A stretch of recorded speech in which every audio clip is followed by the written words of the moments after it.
বৰ্মা বৌয়ে এতিয়া কি কৰি আছে? কিনো কৰিব, মাকৰ লগতে বহি আছে। বাপেকটো থাকিও নথকাৰ দৰে। বিয়াৰ দিনাখনে যে এনেকুৱা ঘটনা এটা ঘটিব কোনেনো ভাবিছিল বাৰু কোৱাচোন? গোটেই জীৱনটোৱে তাই পৰি আছে। এতিয়া কান্দি কাটিনো কি লাভ হ'ব? মই কিন্তু মানুহগৰাকীক সঁচাকৈ ভাল দেখা নাই বৰ্মা।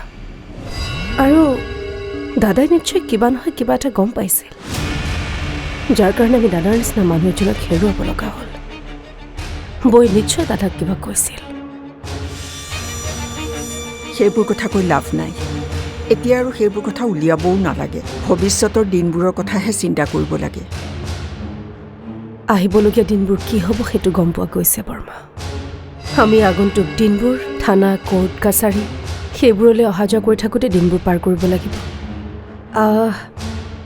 পিছে দেউতাই কোম্পানীৰ কথা কি ভাবিছে?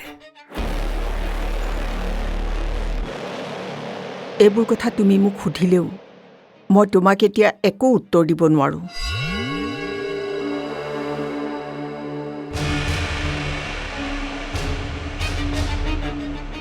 মই কাকো একো সোধাৰ প্ৰয়োজন নাই বৰ্মা, কাৰণ মোৰ স্বামী এইখন ঘৰৰ সন্তান।